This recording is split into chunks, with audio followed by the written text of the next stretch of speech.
cette convention qui permet l'organisation de cette exposition. On reconduit cette collaboration et cette coopération pour pouvoir permettre aux Marocains de voir de la croix pour la première fois dans le monde arabe et aussi en Afrique, d'avoir une exposition de la croix. Les images du Maroc l'ont habité pendant toute sa vie. On va réunir un certain nombre de dessins et de peintures qui montrent comment le Maroc a été sa source d'inspiration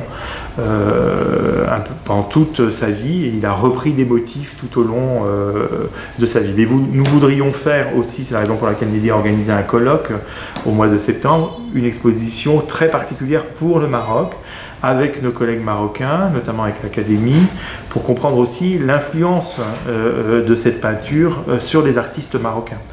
Donc ce volet contemporain n'est pas encore complètement formalisé, mais il s'agira aussi de comprendre comment l'art de Delacroix a lui-même, inspiré par le Maroc, a à son tour inspiré des artistes marocains.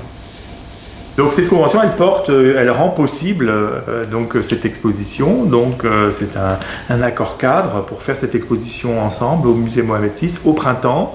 Donc, et de poursuivre déjà cette collaboration, parce que nous avions déjà montré une exposition sur le patrimoine marocain, exposition qui avait été montrée au Louvre et qui a été montrée au musée Mohamed VI sur l'art islamique, grâce à des prêts très exceptionnels du Maroc. Donc c'est pas la première fois que nous faisons une exposition. Cette convention, elle rend possible cette production de cette exposition pour le printemps 2020.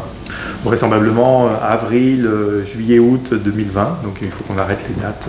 La première convention qui a été signée par la Fondation nationale des musées du Maroc a été signée avec le Louvre.